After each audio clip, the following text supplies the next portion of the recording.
spiders and rodents and everything. Buns.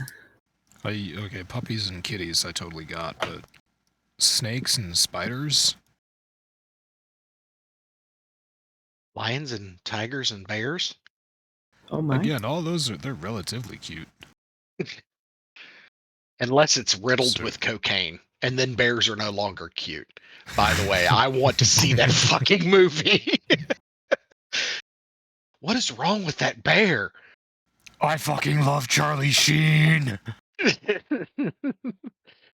think the best thing is bear just eats an entire brick of cocaine, and the guy goes, "You don't want to do that." Talking to the bear, that bear ain't listening to you. He's just eating whatever he can get his paws on. And then, of course, once he gets done ingesting the whole thing, he goes, "Oh no, you're gonna be fucked up." All right, we're gonna start this podcast with me streaming, or me showing Omega's game that he's streaming right now, and I'm gonna talk to him while he's trying to learn the base mechanics of the game, and I don't see how it could possibly end badly. So over to you, Omega. One moment. This looks great. Yeah, it's one of the new games on the Steam Next Fest. Steam Next Fest still going on. We talked about it last week. It's still going on this week. There's so many demos. There's so many goddamn demos for you to go out and play. Go check out Steam Next Fest. Plan B Terraform. It's like a, planetary base builder kind of thing. I zoomed out. Yay. Oh, I know this game. This has been recommended to me. You're not just terraforming one planet, are you? I don't know. This is where I'm at. It's a demo. I just clicked play. So we will see. I need to find iron. Where's iron? Is that iron right next to you? Do I just click it? Left mouse button. Oh god. Oh, iron's all the way down here. Oh, here's iron. Fuck. So we got aluminum and fluorite. Fluorite. I guess all the way down there with ice and shit. No, that's just different tiles. Okay. So, alright, we got a whole planet here. We got some other colonies starting up. Alright, build an extractor. I was just imagining Leetness leaving an entire comment on the video with nothing but phonetically spelled English pronunciations of random words. Place an extractor. Click the industry button. Build an iron depot. This is what always makes me curious about games like these is, do you need to actually have a unit travel from location A to location B to pick that up, or is it just instantaneously in your inventory? Let's find out together. Oh, I needed to put it next to it.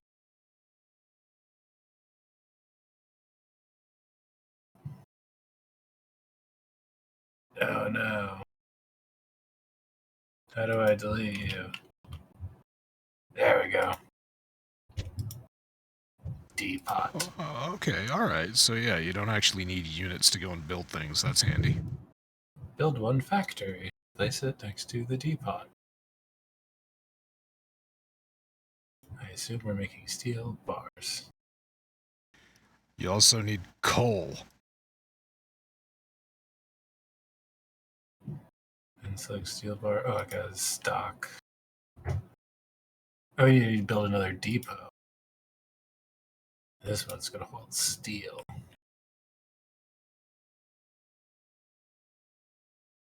This is going to be the best podcast ever. Assembly plant. Already the best podcast ever. Open the help screen.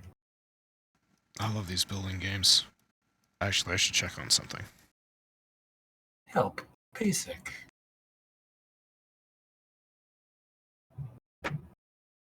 Logistics. Placing buildings. Alright, this is all, I'm sure, very important stuff for me to know. Okay. Build 10 extractors and place them on the ground. Okay, wait. So what I need to do is, building extractors. Let's go ahead and unpause here. So look at that. I'm building, or I'm harvesting. Now I'll soon be going to an iron depot.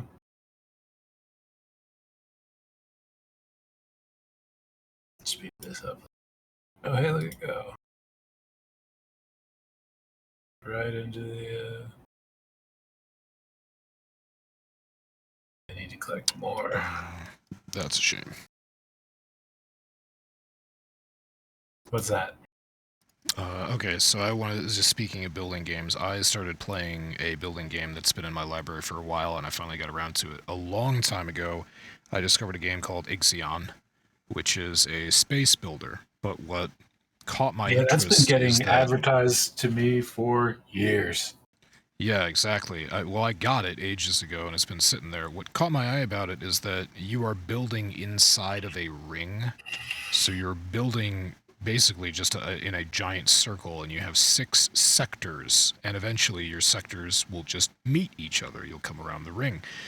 And I started playing that last week, and I have progressed pretty far into it, and I love it as a building game and as a story game, because it is very much Frostpunk in space, with a technology tree and difficult decisions to make about your population, and a really haunting storyline that you go across that's just really brutal, really, and you're faced with some pretty dark decisions as you're going. And I've lost a couple science teams because I made poor decisions, poor life choices. And it's phenomenal. I just went onto the Steam store to see if a demo is available for Steam Next Fest, and I don't think that there's a demo of Ixion available. But if you like base builders, or you like building games, and you like exploratory games and space games, yeah, definitely check Ixion out. It's great. It's hard, but it's great. It's hard if you're not a veteran of base builders, or you're just not natively expecting the worst after every decision. Yeah, no, I love me world builders and base builders. Mm-hmm. And it has production chains that you would love, Omega. It has an aesthetic that I think that you would really love. Yeah. It's very, very industrial, very functional. And you are rewarded for your efficiency in your building. I'm thinking about taking the dive into Satisfactory. Yep, that is definitely one that you could. Satisfactory is good, but for you, I mean, if you want to go for Satisfactory, definitely go for Satisfactory. I've seen some amazing videos of Satisfactory, and it's like Space Engineers, but on a planet, and with a lot more production cycles available. Factorio. I always figured that eventually you would pick up Factorio. I don't like the 2D-ness of it, if I'm being honest. Yeah, okay. That's what I like about Satisfactory. It's got a lot of it basically, it's like 3D Factorio that you're running around in first person, or is it third person? I don't know, whichever.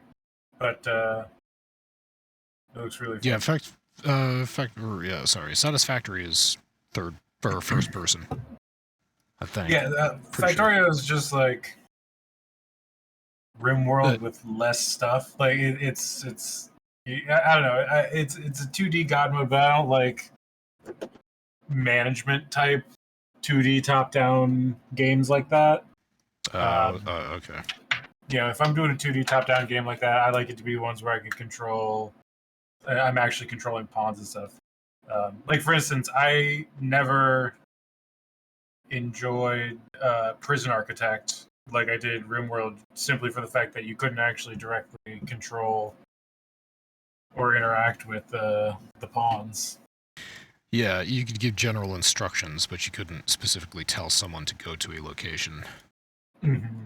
I guess you can now, but you can't tell them to do stuff at the location. You can just tell them to go there. If they're a guard. If they're a prisoner, yeah. No. I mean, they're not listening to you. Oh well, anyway.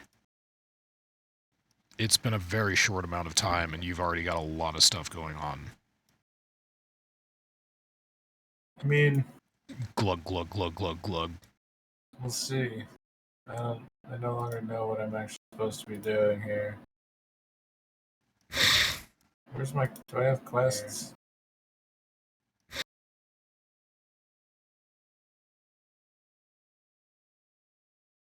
Okay, alright, so...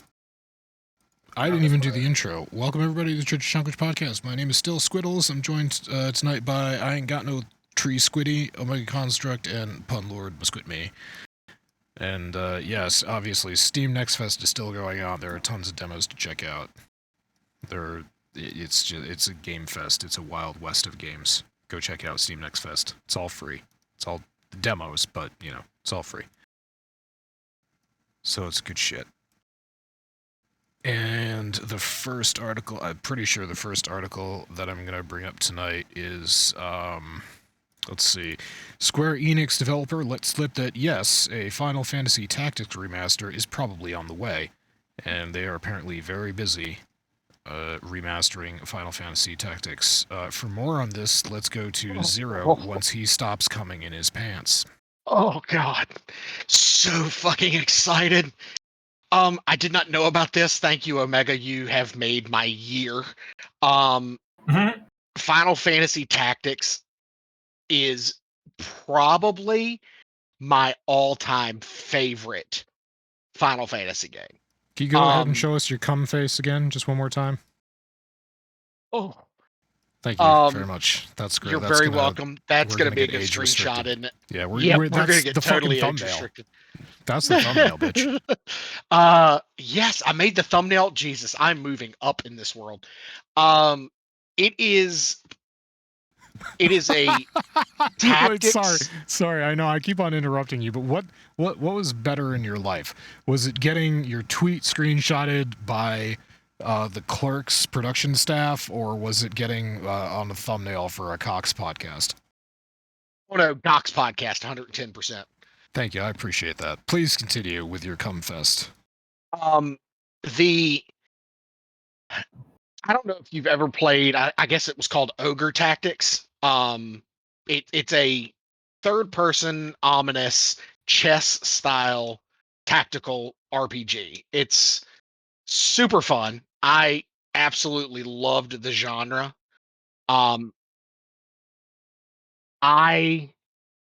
There were so many different ways to play that game, and there were like 18 to 20 different jobs that you could play and that you could get for your characters.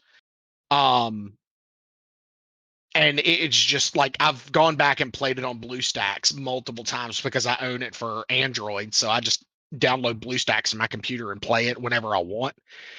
I've beaten that game no less than probably 10 or 12 times. Different ways, different classes every single time. This most recent playthrough, I went through and got like the most hard to get class, which was the Dark Knights. So it was really super fun. But I'm very, very excited for this game. It is one that I've wanted a remaster for, outside of Suikoden 1 and 2, which are coming out hopefully next month. If not just sometime this year. I look forward to Final Fantasy Tactics being a thing,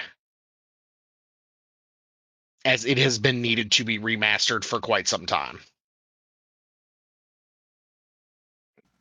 I'm glad I'm glad you're getting a long-awaited remaster. And I think I've seen you playing. We've definitely seen you playing Final Fantasy Tactics on BlueStacks, yeah. Oh, absolutely, 110%. Yeah, you've been straight. If you haven't, you weren't paying attention. It's true. Are you saying it was a tactical maneuver, Zero? Yeah. Oh God. Oh, make it stop. I mean, Hey, that was a good that's a one. But It's my make it. first one of the night. I know, but make it stop. Thanks. I hate it. In the No, words of Lateness. Oh, he well, that's just great. likes my puns. He loves them. You're consistently upvoted in the pun hub.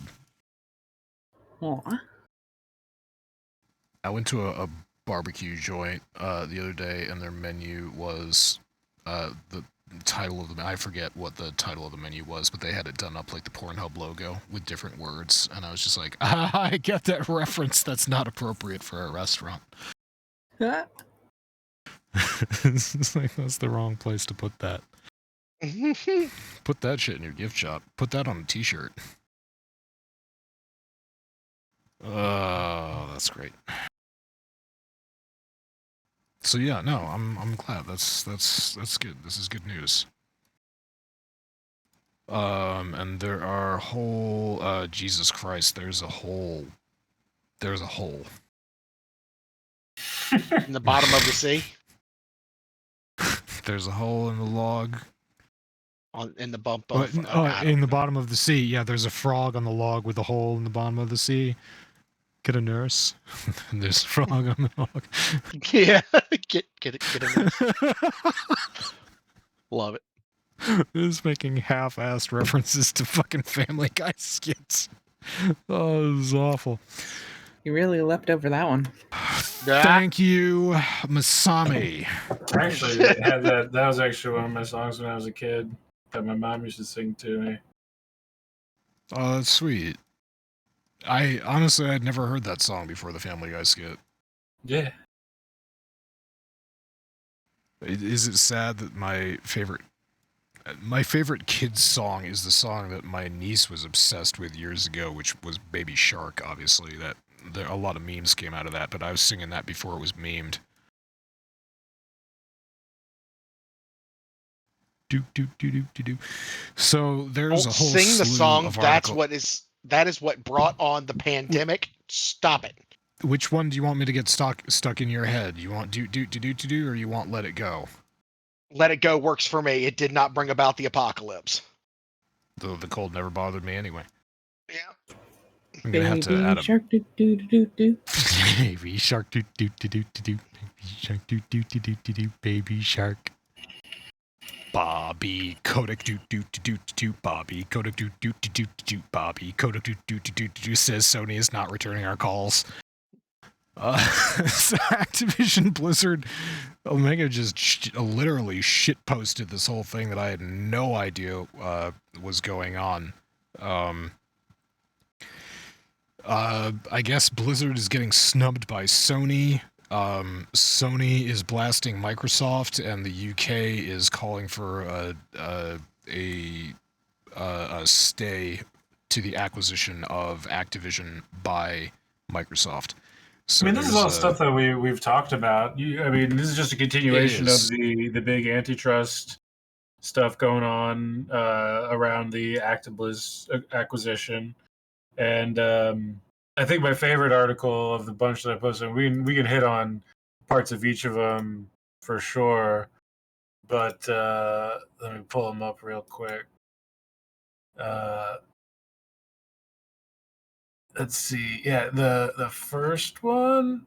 Yeah, where he says Sony's not returning our calls. Like he lays out a pretty good argument that like if Sony is truly concerned about Blizzard, ActiBliz being concerned or being acquired by Microsoft is like actually like an antitrust threat. If they're actually concerned with that, they aren't acting like it because like Blizzard's still trying to do deals and sell games to them.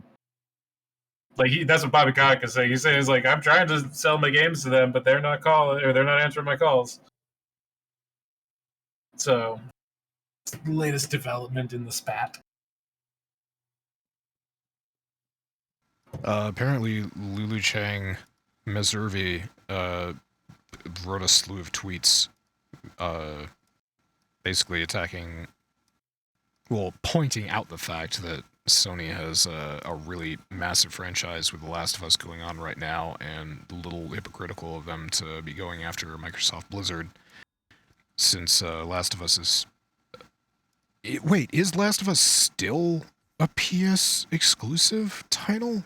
I thought it came to PC a while ago, didn't it? I think Last of Us 2 is still. Okay, all right. So yeah, her main point seems to be that yeah, Sony has gaming, TV, movies, and music. That's true. Sony has departments for all of those.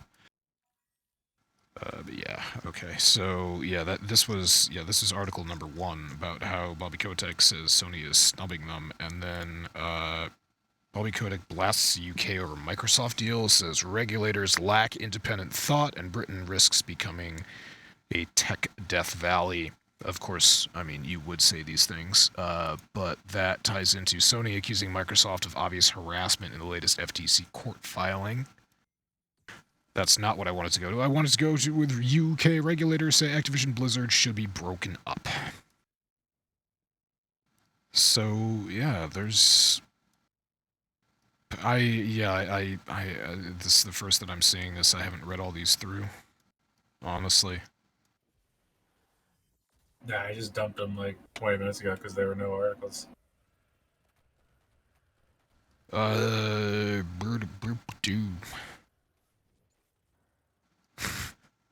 The two bolds. The case of Activision Blizzard's liquidation, CMA cited 2 possible structural remedies. 1, requiring a partial divestiture of Activision Blizzard. Or 2, prohibition of the merger. All right, so This merger is going to happen whether any company or country likes it or not. It's gonna happen. It's just a matter of when. Well, it's a matter of what either side is going to have to give up. Yeah. One thing I did kind of get a kick out of is one of the things Bobby Kotick is saying is that, like, basically regulators have no idea what the video game industry is or how it works. So there's a certain degree of, like, not even understanding what they're considering cracking down on. So he's coming out and, you know, taking shots, especially going after regulators in the UK. Yes. Oh, yes, indeed. Jesus, he just went off on him. They're lacking, said Kotick about the UK government, quote, they lack any real vision and leadership for pursuing these kinds of opportunities. He rhetorically asked, where's the leadership? And also criticized the UK's Competition Markets Authority for being, quote, co-opted by the FTC ideology and, quote, not really using independent thought to consider how this transaction would positively impact the UK. Yeah, so he's just calling them morons. Yeah, he's just coming right out and saying it. Think of the gerbs. Bobby Kotick gonna give the UK gerbs. Oh, jeez. Yeah, so... I don't know, the FTC... So, what, was it the last time that we talked about this? The FTC just they filed a suit to stop the merger? Was that where we left off on this last time? I think so, yeah. Yeah, it was just kind of halted and under review. Yeah, right. Okay, so now the UK is basically doing the same thing. But they're not... Well, actually, I'm sorry, they're not doing the same thing. There isn't a suit that I saw in my brief skim of this. But they are now... UK is now recommending that Activision be broken up in compliance with their anti-monopoly laws and regulations. So, yeah, I mean, it's hard for me to be on the side of a large corporation, especially one with a checkered history like Activision. Or Activision Blizzard, if the two are separable at all, if that's possible.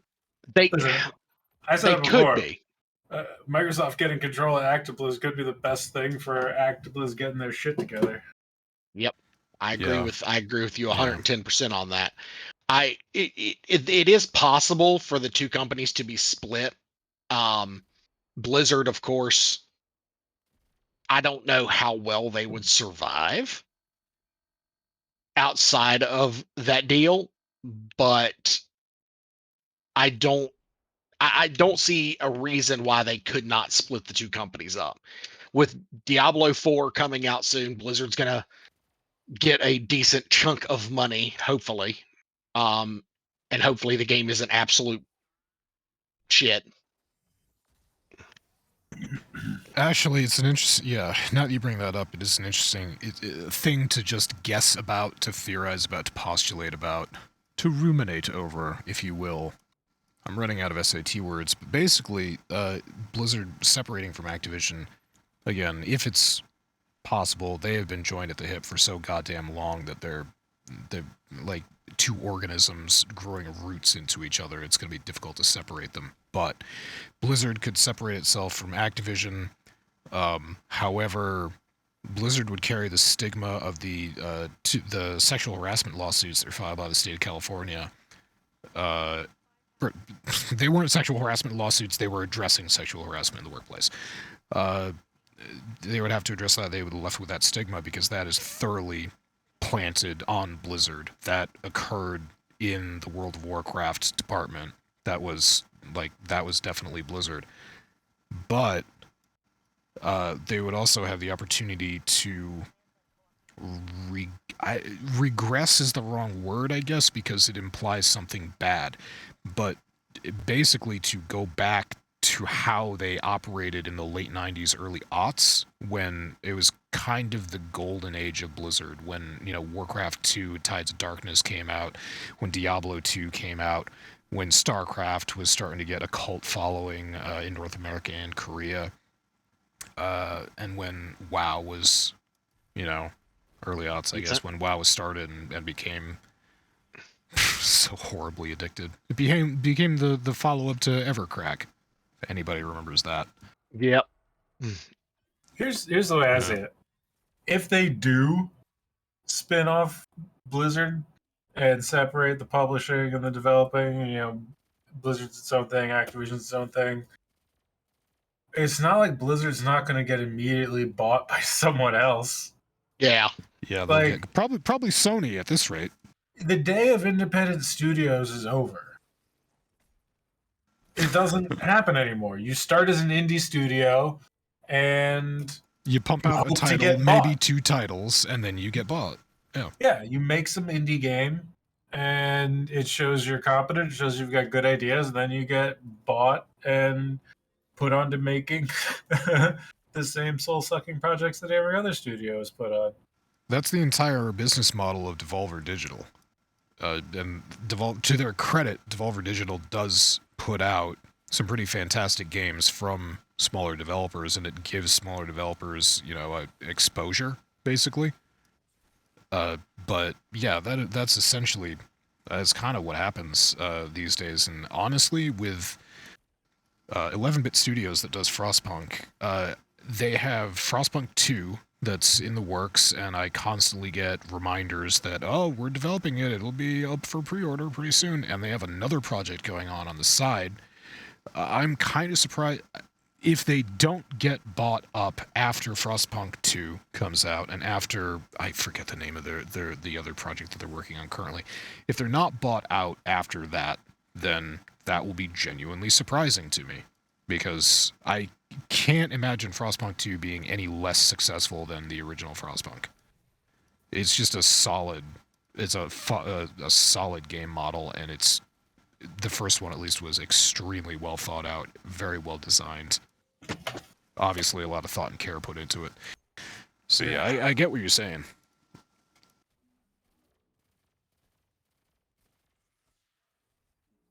I want to say, now I'm curious too, I want to say that, Ixion is also made by an independent, an indie studio. Oh gosh, okay, maybe not so much.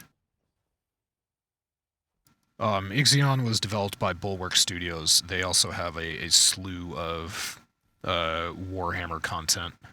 So they've made a couple Warhammer games and a bunch of DLC. So yeah, maybe maybe not the best example. Never mind. It's just the way the industry is these days. But you know where is a great place to go and find independent developers that are making really quality games is Steam Next Fest. Hundreds of demos available now for you to download. Yeah, I've played a bunch. This builder game that I'm fucking around in right now is like the third demo that I've got. Pretty cool. Hang on. Rebuffering. Reach a population of 10. Build a supply center. 10 whole people. Wait, 10 whole people? It's like Civ. I need 10 population.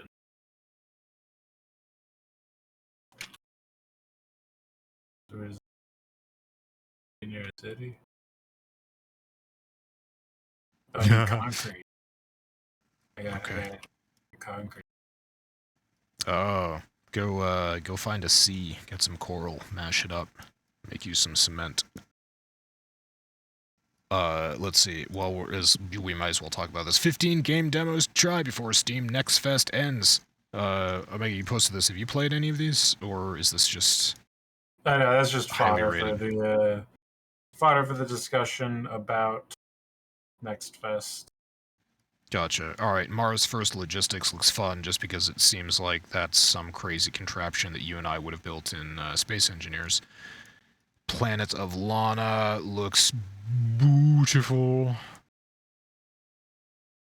What is it? Center of the planet of chaos, extraterrestrial attack. Wishfully says the game isn't about war, though. It's about vibrant, beautiful planet and the journey to keep it that way. Okay, all right, neat. So? Shadows of Doubt is a stealth detective game in a science fiction noir city. Okay, stealth detective game. I could probably get down with that. I have not found a game that was quite as majestic as Thief was back in the day. I'm always looking for that. Rusted Moss, I don't know anything about. Gestalt. A pixelated world. Unrivaled in the steampunk setting, is stunningly detailed and full of life. Let's see, Dust and Neon. Cooks are forever. Cooks Are Forever is a cooking adventure game starring a home cook who's starting a food truck in a vibrant, futuristic city. It's management rhythm and a whole lot of delicious food, gorgeously rendered in a unique style. Yeah, that looks stupid enough for me to love it. Let's see. Desynced is a survival strategy game. I wish you would tell me if it was first person or what. But yeah, that's fine. Outlanders. No, I'm a graphics snob. I won't make my base builder with your shitty graphics. I earned that title, graphics snob. God damn it.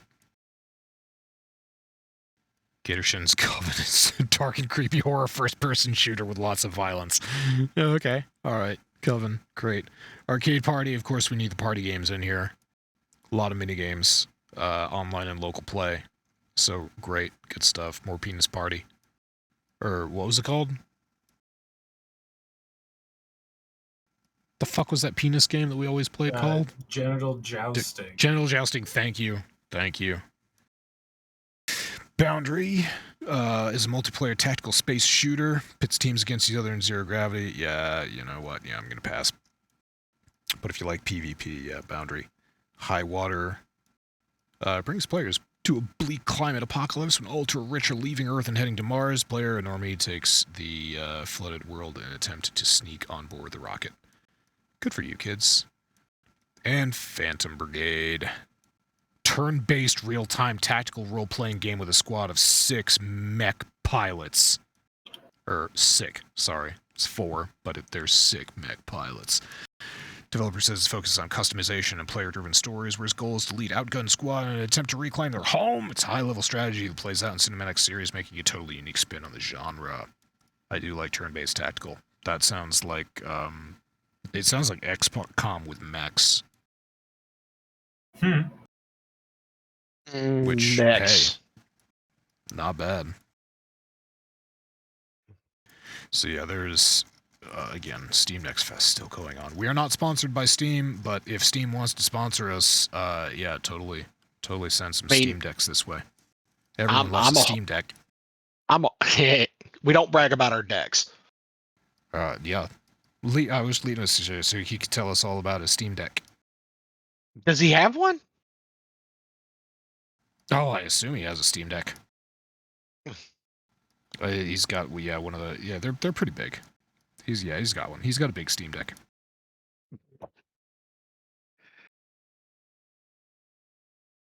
Nobody knows the New Zealand commercial that we're referencing. Nope.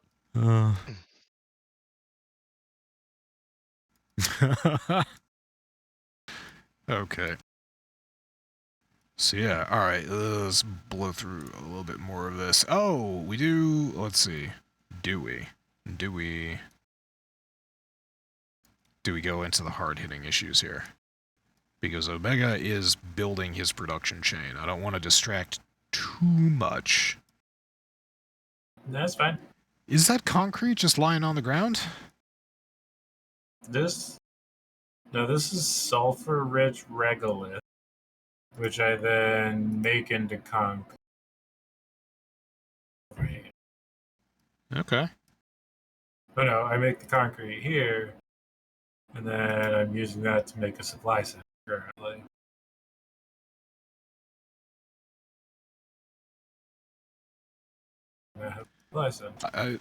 I will actually be interested to see if the patches there are expendable, and if they are expendable, do you have to move your supply depot with all the cranes next to it? Yeah, I don't or understand. Things just sort of fan out. Because like I can just delete shit, and like, oh yeah, I don't want that there. Okay, it's gone. Like I got 14 extractors. Pulling down, I got 13. Delete one, I got 14. So I can move shit around at seemingly no cost. That's really great for like base reorganization for, I get it. Okay, Yeah. all right, that's good. And there's no build time to any of it, so it's literally just like, okay, I need a new cluster of mining. There we go. I need to build another pad if I want, but you get the point. So it's very, very kind of straightforward there. So build a supply center and contact the city. Create the resources the city can grow. What does that mean? Supply city? How does this work? I had a half Owen Wilson moment there for a moment. What does it mean? Wow. Okay. Right, now it's time for this. Logistics. Placing buildings, did that. Flow information, who cares? I need roads. You can make a fucking Hot Wheels loop. I need roads. Where we're going, we don't need roads. And do trucks on the roads, train lines.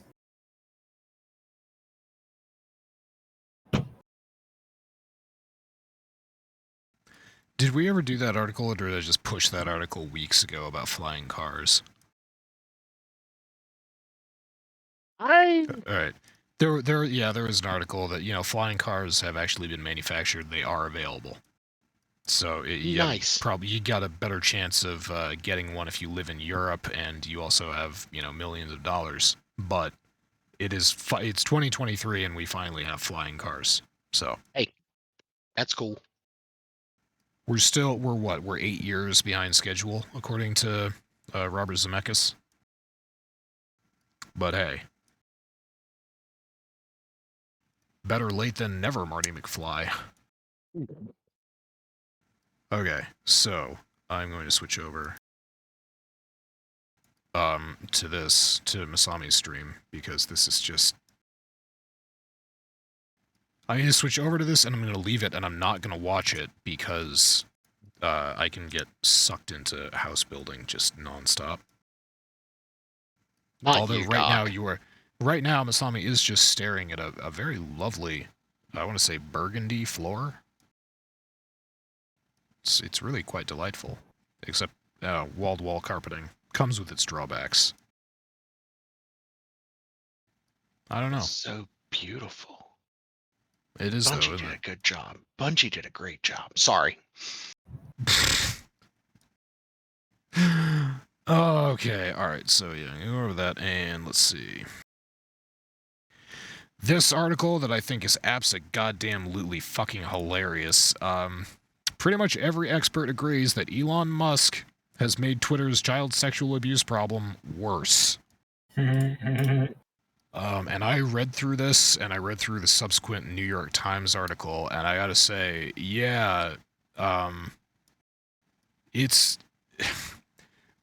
When Elon took over Twitter and he started mass firing waves, and also people just quit because they weren't going to stick around to find out whether or not they were fired or not, or they just didn't want to work at a company that was going in the direction that Twitter obviously has gone in, it did not occur to me, certainly, that one of the departments that would get almost entirely wiped out was the department that was responsible for monitoring and reporting child sexual abuse material on Twitter. The result of those people being gone has now definitely proven to have made that problem way fucking worse, despite what Elon Musk's spokespeople and the new head of that department have claimed. And this was revealed by an investigative journalism piece that was done by, I believe, the New York Times. I'll just go over that. Yeah, it is definitely the New York Times. And this is just basically following statistics, because obviously Twitter is no longer publicly traded. It belongs to Elon Musk. He's not obliged to release any figures that he just doesn't fucking have to.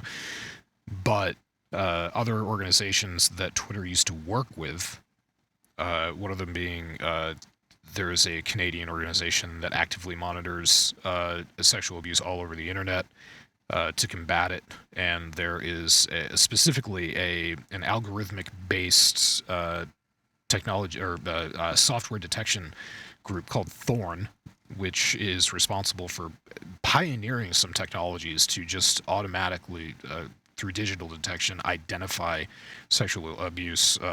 Basic child pornography is identified and just automatically taken down. It's reported. It's a great technology, and Twitter was apparently a major investor in Thorn.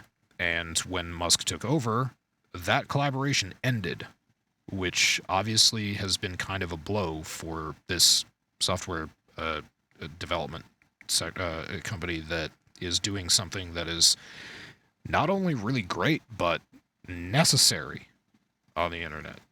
So yeah, there have been a slew of decisions that have been made by Musk's new hierarchy in Twitter that have resulted in, they claim, more accounts being banned, but way fewer reports of CSAM being made to relevant authorities in the United States and in Canada. So yeah, I don't know if you want to add anything else to this, Omega. Nope. I just, enjoy Elon Musk's failures. This one is just, yeah. This one is hard for me to laugh at. This is more just pointing towards his complete fucking ineptitude at running this platform. He should not be allowed. Didn't he say he was going to step down as CEO? Where the fuck's that at?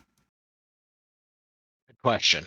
Nobody knows. Yeah, that was supposed to be a thing, wasn't it? Yep.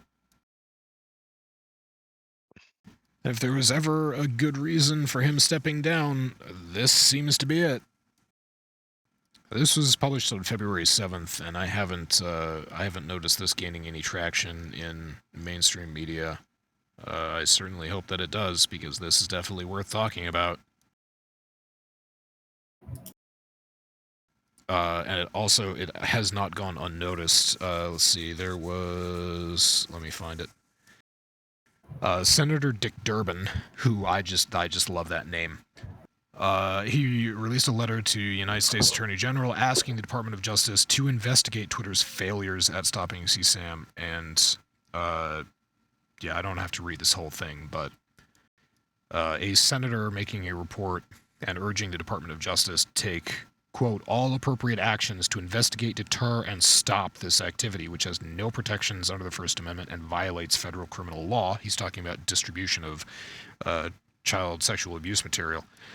Yeah, it's... I'm glad that someone in government is actually paying attention to this, and I hope a hammer falls. Well, I hope it falls hard. Yeah. So yeah, I guess this is going to be the next chapter in how Elon completely fucked up Twitter. I mean, fucked it up worse. It was already pretty fucked up, but, you know.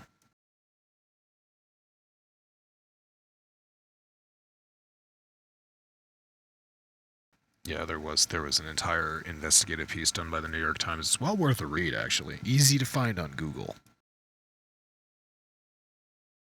It goes into more detail about how Twitter had been responding to reports of illegal material and how they are currently responding to reports of illegal material. So there you go. The last thing before we actually, there's a ton more stuff that we can talk about if we really want to. I just wanted to briefly bring up that a funny happened. Oh no. Hogwarts Legacy has been out for, it just came out over the weekend for anybody to play, or Friday for anybody to play. But if you pre-ordered it, you've been playing for about a week now. And the reviews are out. IGN gave it a 9 out of 10. PC Gamer gave it an 83%. And Wired gave it a 1 out of 10.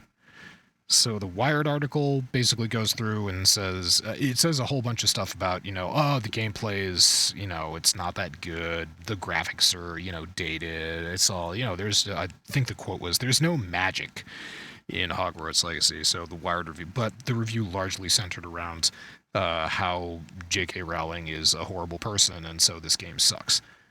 So not to be outdone, the internet decided to go onto Trustpilot, and under Wired, they just review bombed Wired entirely. So now Wired has a trust rating of 1 out of 10, which is fitting.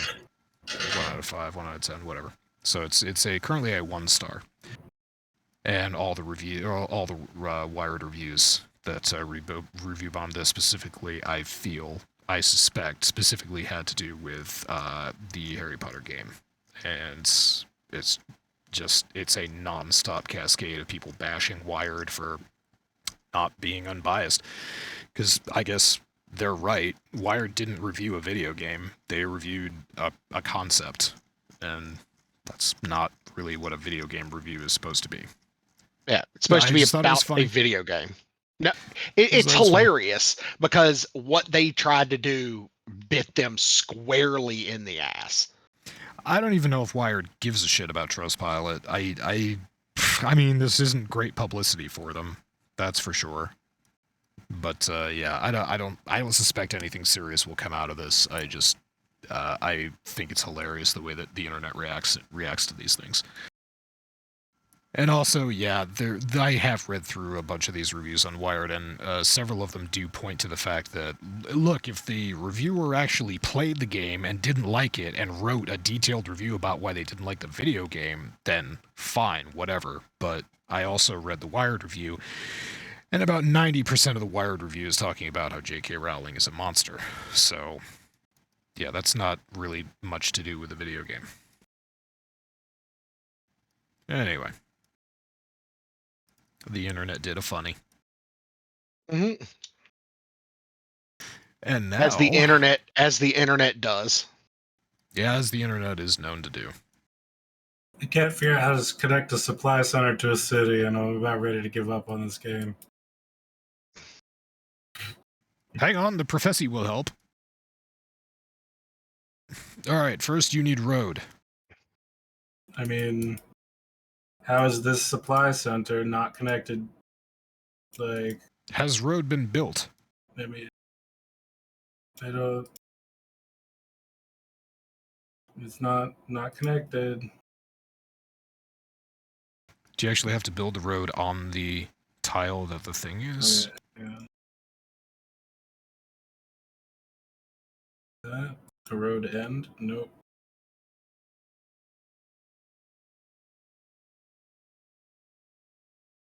This is for dealing with vehicles and sending them from point A to point B for shipping. But build a supply center in contact with the city. How the fuck do I do that, game? Alright. Failed demo. Your game sucks. I'm done. Hello, I will be your cellular network first. Oh, please, no, don't uninstall me. It's so dark. It's It's not like killing a human. On the help, it says build a supply center in contact with the city. Nowhere does it say how to fucking do that. It just says to do it. It doesn't say how to fucking do it. You're supposed to know that intuitively. You're no help.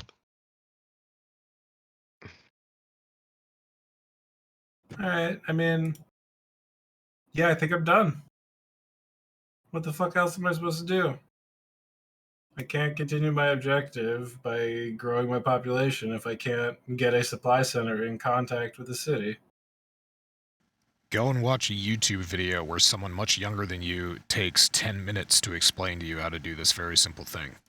Oh, I'm not doing that. It's just a demo. There's like That's a lot of 1,000 work. free demos to play this week. I'm not doing that. Bye. And back to House Flipper. That's sad. It is a little sad. I also say that the learning curve on Ixion would be kind of steep, just in terms of building placement and efficient production design for people that were less familiar with base builders. But I really liked it aesthetically, and I paid, I think, $30 for it. So yeah, I was willing to stick that one out. Not like a free demo. Masami, just set that room on fire. Fire.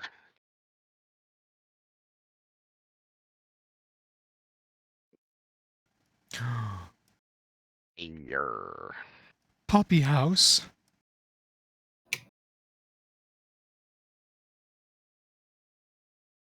Wow.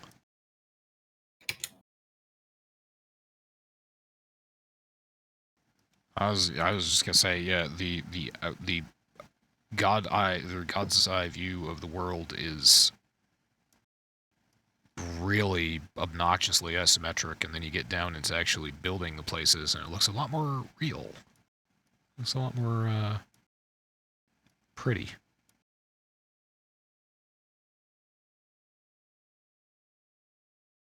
Okay, and surprise, surprise, Zero is playing Destiny. Oh, no! There was Destiny No! news. No! Wasn't there Destiny news? Yeah, there is. Don't go to it yet, please. Okay. I'm trying my best not to die. You want to finish this Try round? harder. You can talk about it. Yeah, no, don't want to talk about it during the time when I'm trying not to die. You have to multitask, man. Not possible. You remember all those times on the podcast that Omega's been pouring every ounce of effort into Diablo Immortal and talking about an article? Yeah, that's not me. My ADD allows for very little.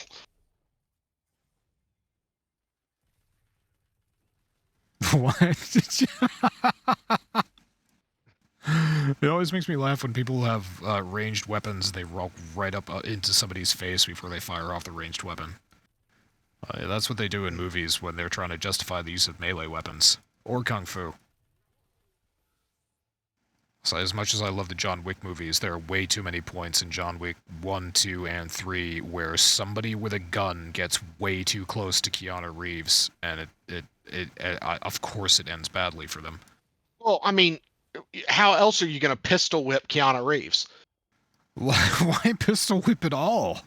Why not throw the gun at him from across the room? Ranged melee attack. That's got to be a gag in some movie, right? So there's a comedic movie where there's a gunfight happening and all these people are firing back and forth, and then the reinforcements show up and they get out their pistols and they put the mags in and they cock and lock and load, and then they just stand up and they chuck the pistol like a boomerang at the enemies. You never seen Naked Gun 33 1/3? I believe they do that exact bit. I feel like there's also going to be half a dozen Jackie Chan movies where he throws a gun at somebody and hits him in the forehead with it. I mean, that's also true. Definitely, but the question in the Jackie Chan movie is, does the gun have any bullets left in it?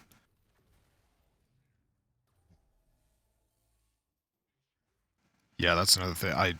Omega and I were talking about action movies earlier in the week, and I haven't seen any of the Lethal Weapon movies all the way through. I also haven't seen any of the... What the hell were Jackie Chan and Chris Tucker movies called? Rush Hour. Rush Hour. I haven't seen any of the Rush Hour movies all the way through either, which is strange because I love Chris Tucker. I've only seen a couple of the Rush Hour movies, but the Lethal Weapon movies are all great. You guys know that Danny Glover's too old for this shit? I hadn't heard that.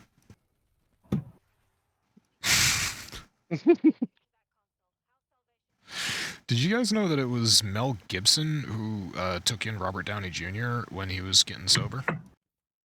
I did know that, and that's a bit weird considering how fucked he is. I mean, it totally worked. I didn't know that either until I saw... I don't know why I saw the acceptance speech, but Robert Downey Jr. was accepting some award on stage, and he talked all about it. And I thought, wow, that's really wholesome. That's great. And then I remember that in real life, the two of them are also huge assholes, and I was like, okay, well, I'm done with this now. But for a minute there, it was really sweet. That clip was making the rounds on TikTok, so I wonder if it got released by some media outlet or something. Oh, interesting. Yeah, because I saw that same clip, and I'm like, Mel Gibson was responsible for what? Yeah, where he uses the phrase "hugging the cactus." Yeah, and then he was like, and then Robert Downey Jr. was, and how ironic it is that I'm here saving him, and I'm like, you couldn't have. That would have been fine. What I was curious about, though, was which movie did Mel Gibson set Robert Downey Jr. up in the role that Mel was supposed to have played in the first place? Was that the one with Val Kilmer and Bridget Moynihan? Fuck, what was the name of that movie? I don't remember. I'll tell you in a second.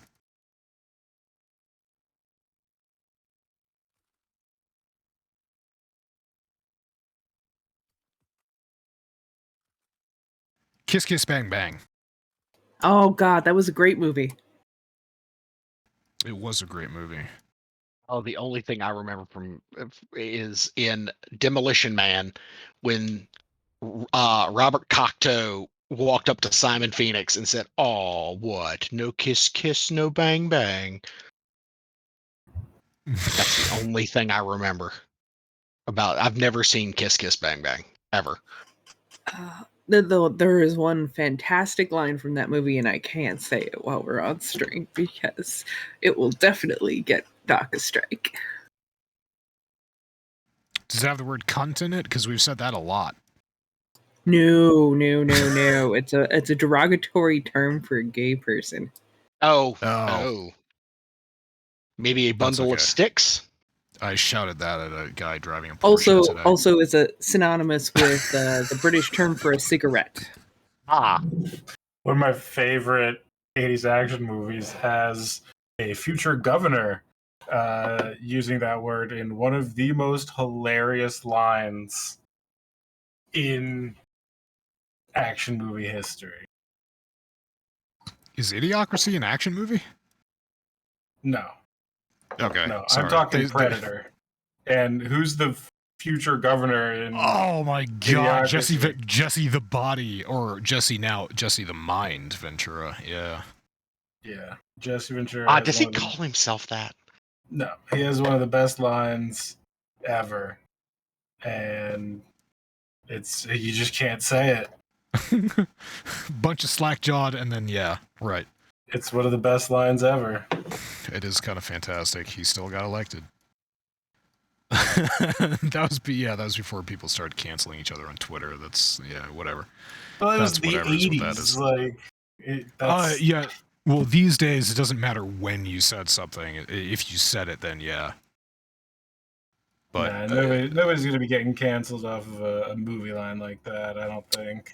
Nobody, well, at this point, yeah, especially Jesse the Mind Ventura. Yeah, Zero is just asking, yeah, why does he call himself Jesse the Mind Ventura? I assume it's because his body just sort of melted away. Well, because he turned into a conspiracy theory nut, and he thinks he's, like, got the secret to all sorts of stuff. Talking about the facts. Do your own research. Do your own research. I'm just talking about the facts. Subscribe to my Patreon and my Facebook page. Shut up and give me money. He's bizarre. He vacillates between being like a super far right or super far left and like super libertarian. But really, he's just insane. He's just insane. Oh, no, he is absolutely insane. Masami, that's an excellent question. He professes to be libertarian, but like holds a lot of explicitly like left-wing views on, you know, social issues. That just makes it more interesting. And Well, he's psycho who like believes in aliens and all sorts of crazy conspiracies and all that other shit. Wasn't he big into chemtrails? Yes. I would say I'm not even 100% sure on that. I can hear him saying chemtrails in my mind. I was actually going to say I've been watching a lot of, I discovered an entire side of YouTube that I hadn't really appreciated before, and it's people with PhDs reacting to videos about ancient aliens or alternative history theorists, and it's been great. I've been watching several channels, specifically PhD historians, who go through people's videos and are just like, well, I mean, this is an interesting idea, but it's refuted by this, and this. That's what I appreciate the most. They're constantly citing sources for people to go read, which I know is just not something that conspiracy theorists are interested in doing, especially if the reading material doesn't conform to their preconceived notions of whatever the hell it is that they're conspiring or participating in a conspiracy over. But yeah, I fucking love those videos. It's great. And then you learn a whole bunch about history, too. Especially the Mayan civilization. I had no idea those people were so fucking ingenuitive. They were. I actually learned the engineering principle behind pumping water up the mountain to Machu Picchu without actually having a pump.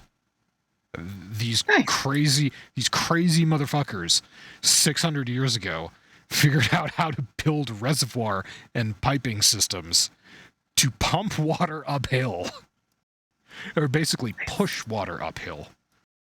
And yeah, it's ingenious.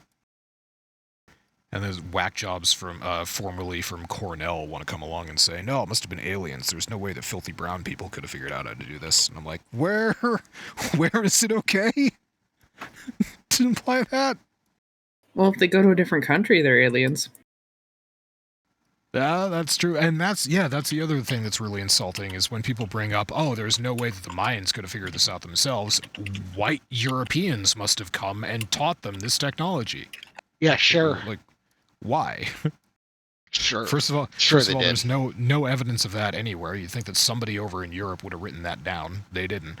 And why is it so hard to believe that people from South America came up with some really ingenious shit? Because brown people dumb according to about half this country. No shit. This is what guy talking about giant steps in, I believe it's Peru. But because there are these massive structures that just look like really big staircases, so obviously they must have been built by a race of giants who needed stairs to get up mountains for reasons. Never mind.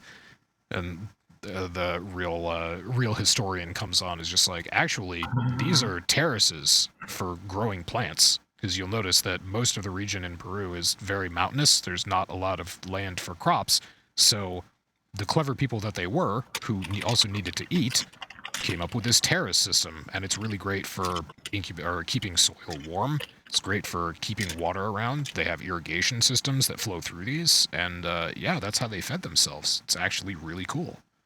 The truth is cooler than your knockoff conspiracy theories. Who'da thunk?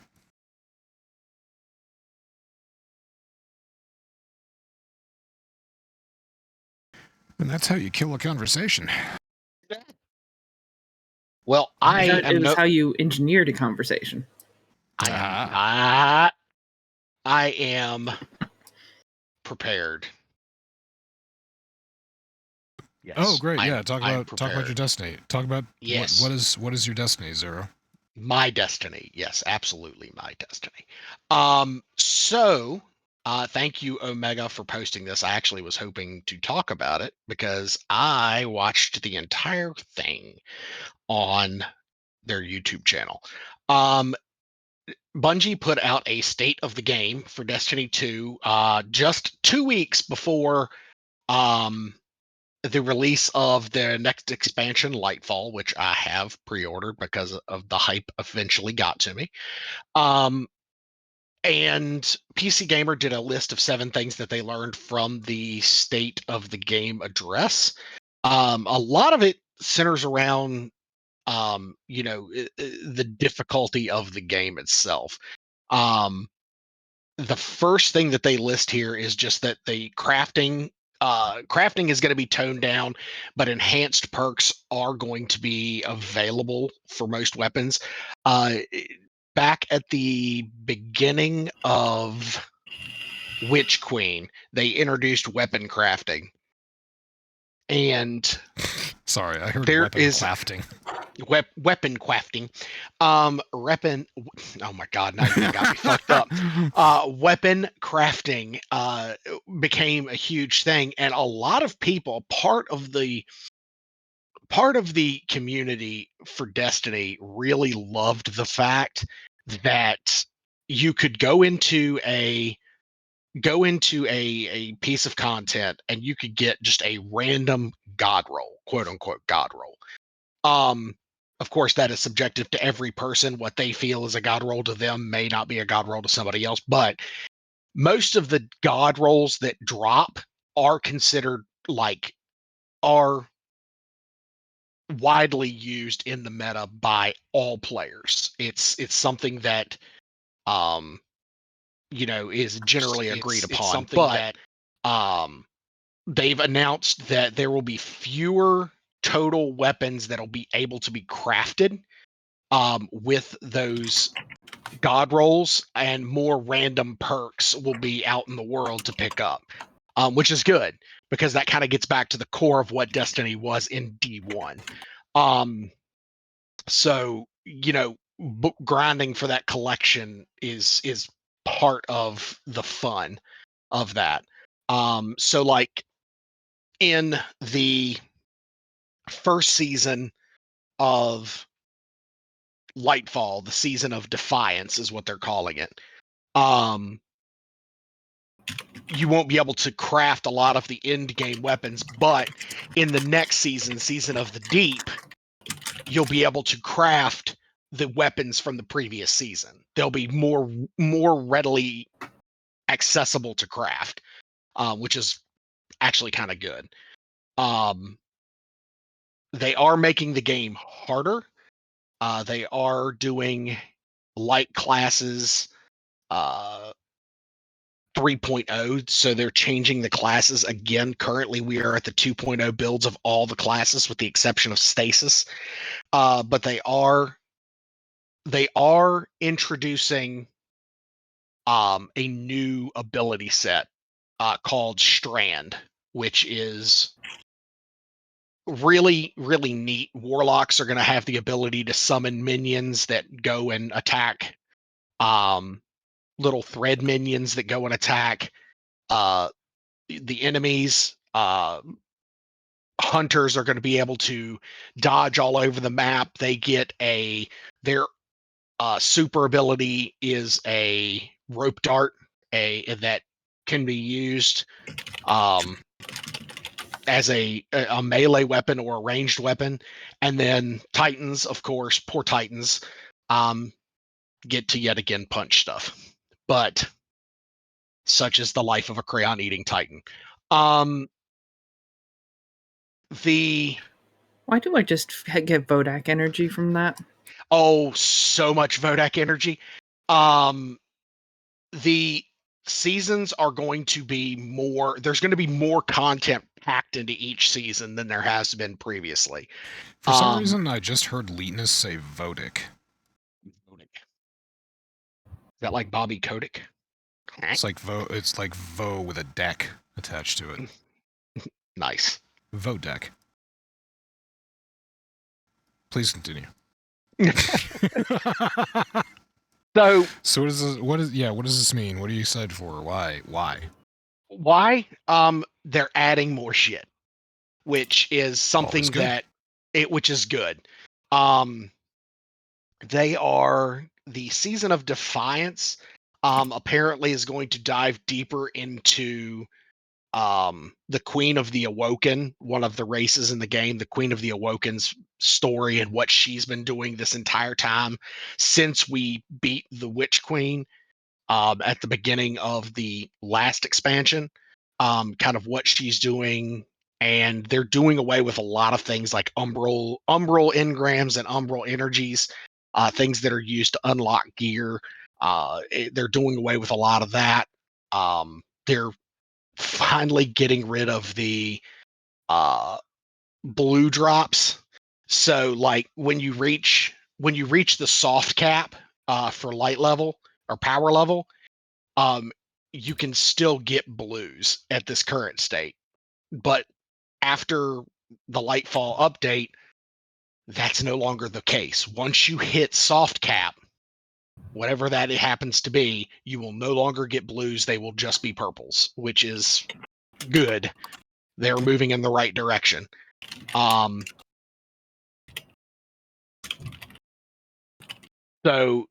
it's just a lot of tuning. They've tuned a lot of the abilities. They're going to be doing more, more fine tuning of a lot of the classes, which is good. They are redoing the Crucible, which is good. They're doing more skill-based matchmaking, versus just throwing you in a group with a bunch of people who you may just walk into the Crucible and get your ass kicked, which happens to me a lot because I am terrible at PvP.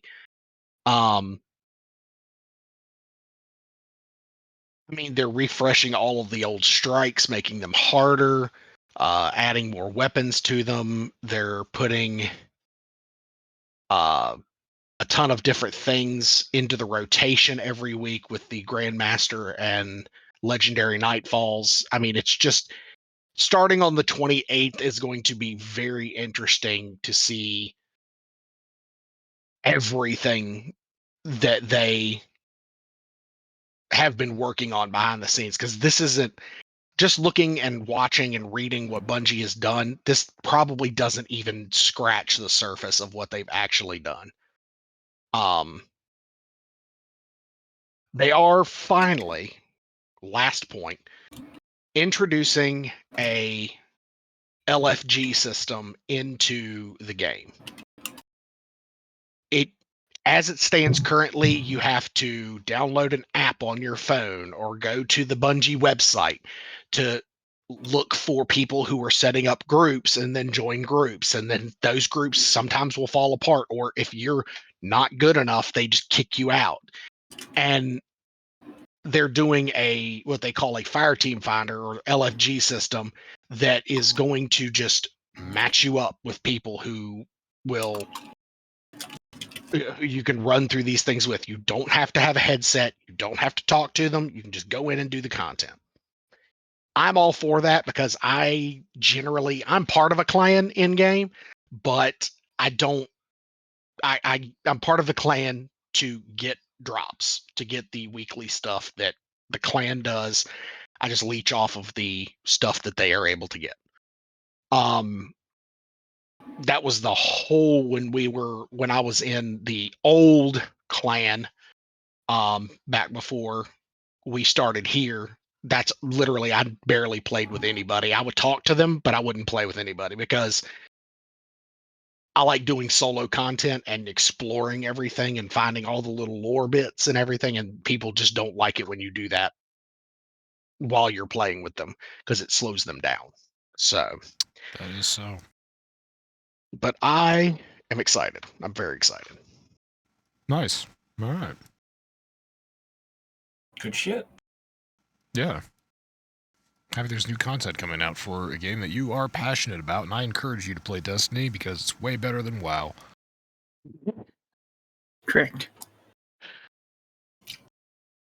I mean, if it tells you what I do in WoW now, I have 2 low level characters that I just go in and play get a couple of levels and then log off. I don't spend a lot of time in the game anymore. In Yay. fact, I think my membership is up in 12 days and I don't have anything on file to renew it. So, because I've been using in-game currency to pay for my subscription the last 3 months. Yeah. So Mark it down, I Doc. remember. Zero said he's not going to renew his WoW subscription. I will mark it down so that we can bring this up on a podcast in approximately 1 month and laugh and laugh and laugh. Well, he says he's not going to renew his payment method. He doesn't say that he's not going to spend more of that in-game currency that he has. Oh no, I don't have enough in-game currency currently to get another subscription. Oh, It costs wow. it costs Blizzard cracked down on the Chinese gold farmers. Wherever will you get more in-game currency? It's roughly 98,000 gold to get a month subscription in game. I only have like 50,000. So, and I'm not going through the process to grind out another 48,000 gold. I'm sorry, I'm just not doing it. That's lovely, Masami. The wooden arch, I like it. Okay, I see what you're doing. That's nice.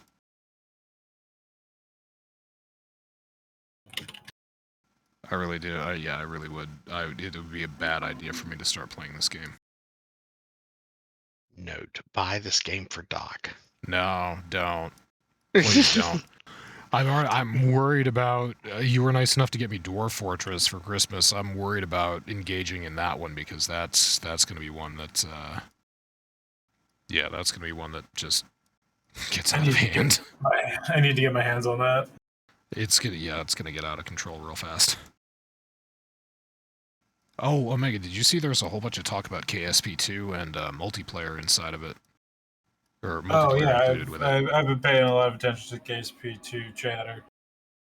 Yeah. That looks pretty cool, actually. I'm not sure how. I don't know how multiplayer would work in KSP, but yeah, it's going to be really interesting to see because it's such an asynchronous game of being able to pause it anytime you want. And yeah, it'll be interesting for sure. There are mods for KSP1 that have multiplayer, so there is some method that people have figured out. We're talking about Kerbal Space Program in case Leetness didn't know the acronym Yeah. later. But yeah. No, that's a good point with the pausing everywhere, because I remember, I guess it wasn't really disruptive in RimWorld, but when we were playing multiplayer in RimWorld, yeah, either one of us could pause the game at any time. Yep. And you probably got really pissed off at me because I am a compulsive pauser. Well, no, I mean, I'm the same way. It did get a little annoying at times when, I mean, for both of us, when, yeah, but it works out by, you can't do two grossly independent things. Right. If Yeah, you're everything both has to be a doing team this- effort. Yeah, if you're doing the same thing together, then the pausing is coordinated and it works out and you're strategizing together. If you're each working on independent goals, the asynchronous needs of the game, both RimWorld and Kerbal, the needs of the game mean that it's just going to be super annoying to have to keep pausing it if you're doing different things. The unfortunate thing with that is the fact that the inability to do two separate things at once kind of eliminates a lot of the potential of playing those games multiplayer. Right. It's But one yeah, thing anyway, Space Engineers did okay. It's fucking real time. Yeah. And there was Now- nothing in that game that was really time sensitive that you had to worry about. Whenever you were refining something or mining something or transferring items or something, it was set it and forget it. And, if it stops, it stops. If it doesn't, okay. Now, here's the thing, though. In Kerbal, that shit is to scale, not to solar system scale. It is a scaled version of the solar system. Space Engineers was totally not. Yeah. In RimWorld, there's a RimWorld YouTuber, a Kerbal YouTuber who did a very simple, what effectively is a day one mission of going from Kerbal to the moon, but he did it real time, and that means he left his stream running overnight, and he went to bed, and he left the, he basically did the launch. That took about 10-15 minutes to set up the trajectory and do all that stuff. And then he let it run for the better part of 24 hours, and then he landed. Now I don't know. Yeah, I don't know how far the moon in Kerbal, how far the moon is away from the planet Kerbal, but yeah, getting to Earth's moon in 24 hours—that's a fucking accomplishment. no, like I said, it's KSP is obviously like the world in or the solar system in Kerbal is obviously not to scale to it is not accurate to our scale. There are mods that actually do have a realistic solar system, because even on a video game scale, a full scale solar system would be absurd. But yeah, can you imagine simulating 93 million miles from Kerbal to the sun? That'd be crazy. The equivalent in Space Engineers, I mean, as close as the planets and their moons are in Space Engineers, it's like absurd. They're absurdly close. You can close those distances in an absurdly short amount of time. Versus Kerbal, which, well, it isn't obviously realistic to our solar system. It is realistic conceptually to the way solar systems are structured and the way things are spaced out. Sure, yeah, they prioritized quality of gameplay over realism there, and I completely understand. Oh yeah, in Space Engineers, absolutely. Yes. Kerbal, they wanted to make the physics as, if not real world, at least as realistic as possible. Oh man. All right. So yeah, it'll be interesting to see how they do multiplayer.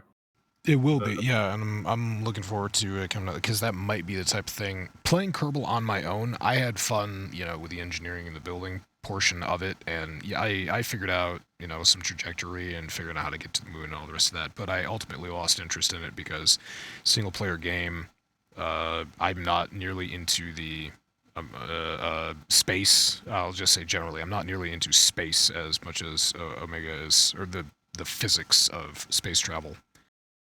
Yeah, that's So, yeah, that's I'll what put it really down. gets me off about Kerbal. Is like, oh, But- this is actual rocket science, and that's But- what I can spend fucking hours doing. I was going to say, Right. I just remember the day that he spent 45 minutes explaining to me the exact science of how I needed to get from point A to point B. And the entire time my brain is going, huh? It's like, oh yeah, Because- you want to play Kerbal? This isn't a video game. This is basically a physics simulator that also incorporates a ship builder. So I need to mail Zero my notebook with the notes that I took in Astrophysics 101, which is, a dummy's guide to how to calculate and plot things in space. And then, then you'll have a place to start, at least.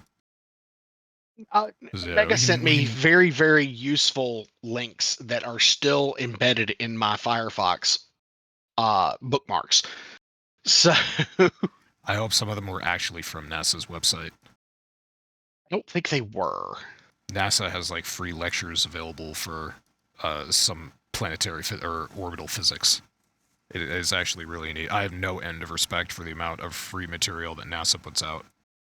There are actual rocket scientists at NASA and SpaceX and other companies who got their interest in the physics and all of that from Kerbal.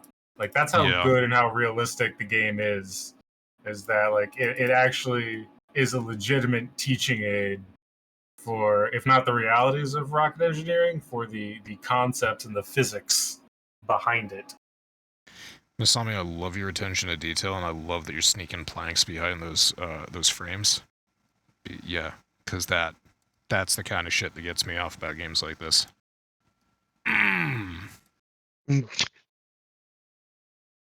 Delicious detail. All right, so yeah, it's 10:30, and Masami says she's going to turn into a pumpkin, so we got to wrap the podcast up. But yeah, we need to keep on talking. So yeah, thanks everybody for coming along. Let's take a look at Twitch chat. We got a bunch of people in Twitch chat. Thank you very much for coming along. We'll see you again, same time, same place next week. Penis, fuck Putin, fuck Winnie the Pooh. It's then true that has dominate. It is true that we dominate. Thank you.